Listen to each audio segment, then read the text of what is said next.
Hello and welcome to Liam's Lyceum, everyone. I'm your host, Liam, aka Himvar, and today I am doing my weekly update. This is the update for July the 15th, 2023. Liam's Leapings number 47. I swear my background is different every week I record. Anyways, this week has been a good week. I'm going to go over what my week was like, essentially, if you're familiar with the channel. If you're not familiar with the channel, you can subscribe and check it out. I'm close to 900 subscribers as of recording this. I'm hitting my 2-year anniversary, actually, this week as well. I'll talk more about that on Wednesday. But this week, I started off on Saturday, last Saturday, going to a writing conference, and I was there basically most of the day. And they had this like book swap thing for paperback books.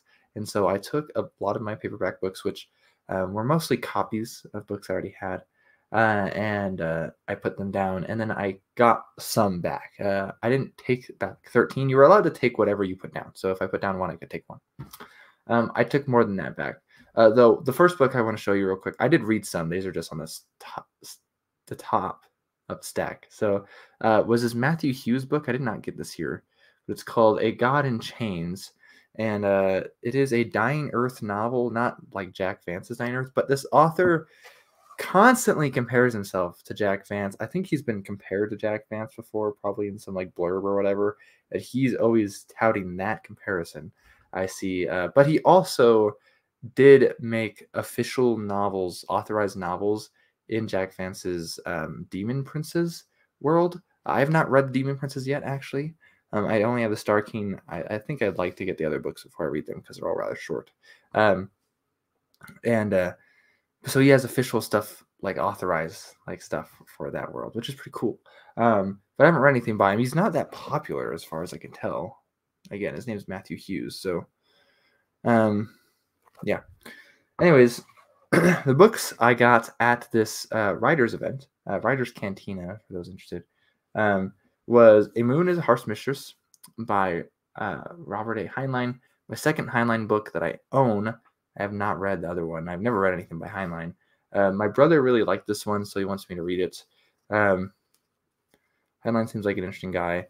This book sounds interesting, so it's not in the best shape, this copy, but it's whatever. It's a free copy, so I'm okay with that, as long as it's not completely falling apart, and it's not. Then I got the Collected Stories of R.A. Salvatore. I think this is one that I'll probably end up reading when I'm on my quest to read all the Forgotten Realms novels, which includes The Legend of Drizzt. I'm not a big fan of Drizzt, like really at all. But I think, yeah.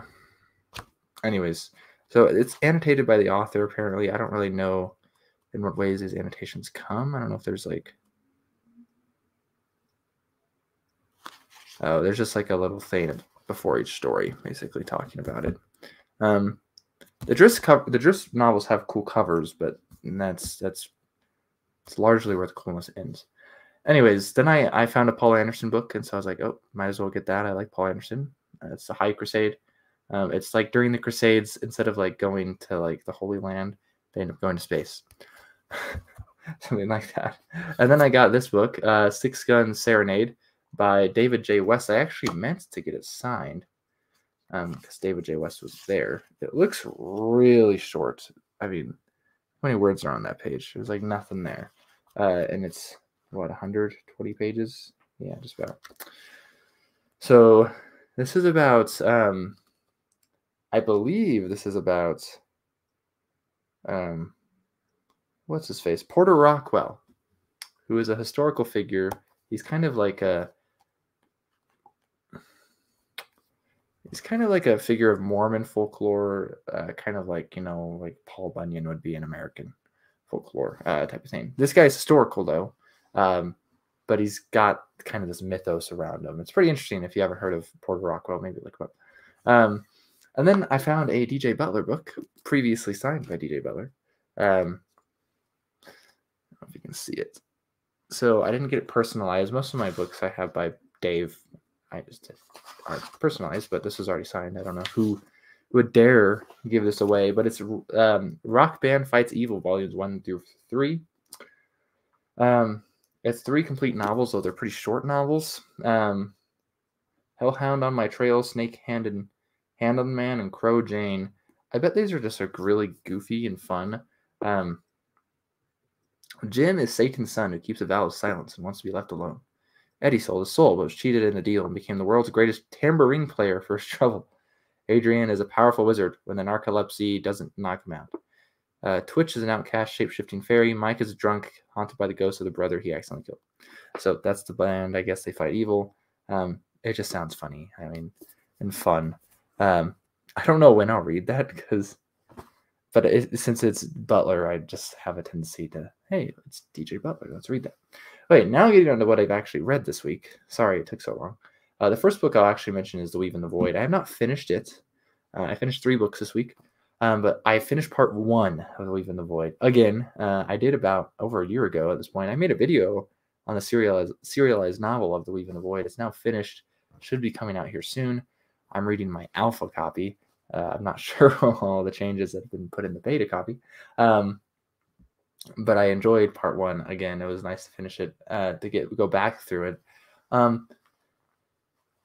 Yeah, and it's told in third-person omniscient, which is very rare for fantasy these days. It's told in that way because it's kind of an homage to Dragonlance, which is told in third-person omniscient. So, the first novel I did finish this week was Fire Sea. I am trying to continue on my path through some of these bigger series I'm in the middle of. A lot of the series I'm in the middle of are like, a lot of those novels work as standalones. Like, so for example, one novel I really want to get to is A Discourse in Steel by Paul S. Kemp. But I read The Hammer and the Blade late last year, and it was a great novel, actually. I really like it. If you want some feminist literature and some good modern sword and sorcery, this is a good one. But The Hammer and the Blade works as a standalone because it's basically like Fought from the Grey Master. It's sword and sorcery. I mean, sword and sorcery generally doesn't have epic sagas. Or at least you don't have to read them like epic sagas. Elric even, which is probably the most epic of all the sword and sorcery guys out there. So anyways, Fire Sea is book 3 in the Death Gate cycle. This one is interesting because this is a much darker novel. There's no elves and dwarves in this one. It takes place basically in hell. It's called the World of Stone, but it's like there's a lava sea. The world is failing. There's dead people everywhere because everyone's turned to necromancy to survive, so to speak. So it's very dark. But we get a lot more development from our characters, like Alfred and Haplo. So that was cool. Speaking of dark, The Lees of Laughter's End by Stephen Erickson. I mentioned this one last week, but I was barely into it last week. Finished this one yesterday. Very fun, very grotesque sword and sorcery. It's very absurd. It's completely adult, right? It's almost a satire. I don't want to say it's a satire in sword and sorcery genre because there's no like dumb barbarian and dumb thief or anything. It's just a satire almost of like evil wizards, rather, right? Which I guess you could say is sword and sorcery because instead of putting it in the good guy's hands, which would be this barbarian and rogue, which obviously shows you that sword and sorcery is a little bit more nuanced than this. A lot of traditional epic fantasy tends to be of this good and evil thing, which doesn't really exist in sword and sorcery. Maybe there's like a law and chaos thing going on, but not a good and evil thing. Instead you get the sorcerer, who is generally the bad guy in sword and sorcery. Now, we've had stuff like that kind of before, right? I'm sure even someone like Clark Ashton Smith did a little bit of that, and we know Fritz Leiber did a little bit as well. So it's not like 100% new. This almost feels like an homage to Leiber, but very, very absurd, and it's very grotesque, and it's just very adult and raunchy at times. It's just like super gross and a little disturbing, but very entertaining at the same time. My only complaint about this is that, and maybe it's not even a complaint, it's just more on like in my mood type of thing, is reads very much like Ed Greenwood does.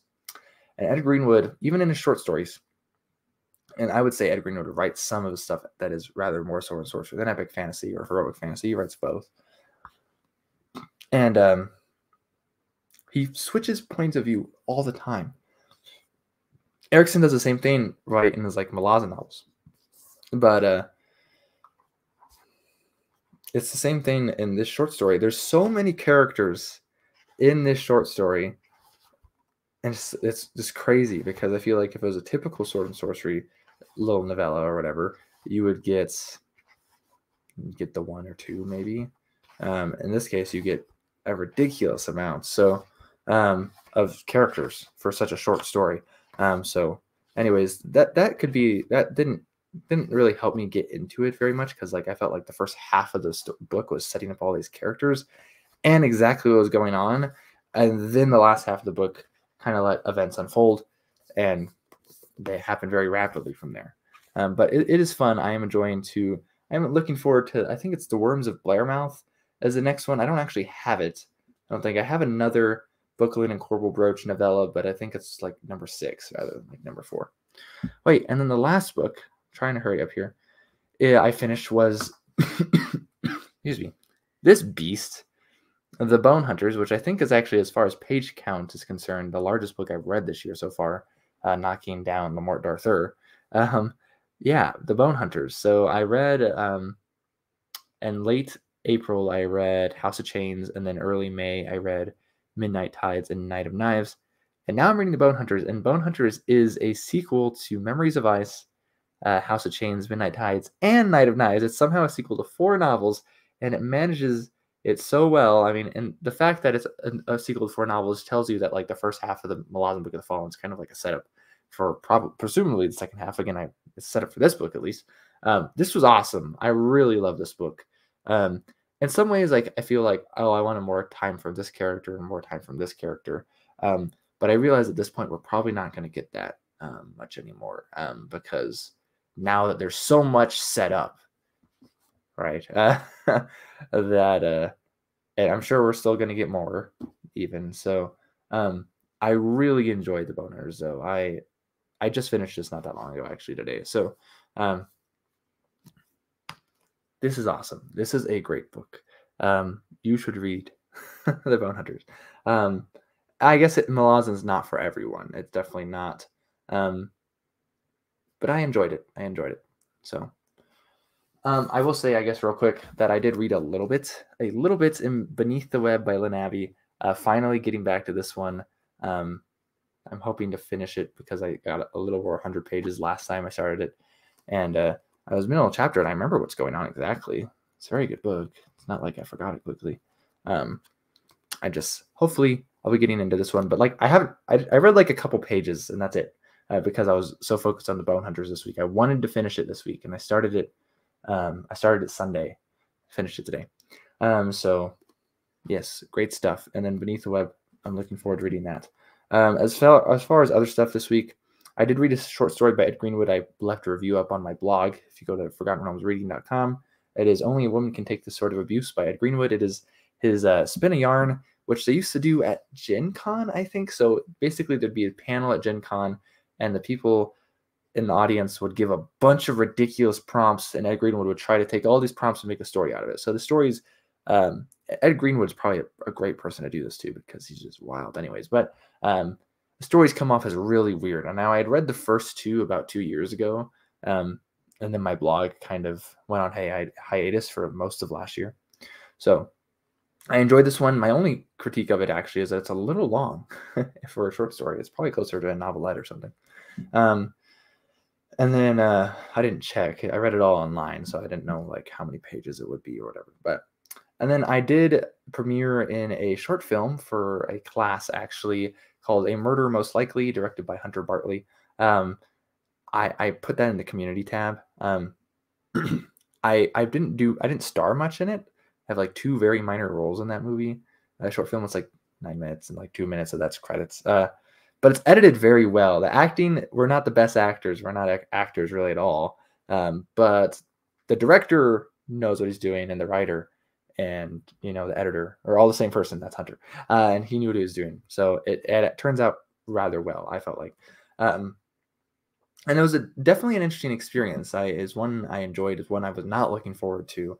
It took a decent amount of filming to do, but it was enjoyable. So Maybe go check that out if you want. Like I said, it's really short. It's based off a short story as well, since I know you all like to read generally when you're watching me. It Had to Be Murdered by Cornell Woolrich, if I'm remembering correctly, which is actually the short story. It's a short story you should go read as well. That the movie Rear Window by Alfred Hitchcock is based off. So anyways, that has been my week.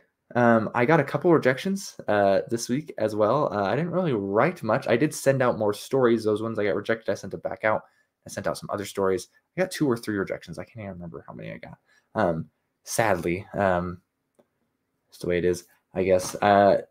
The rejections don't actually help me. They don't inspire me to keep on writing, at least not normally.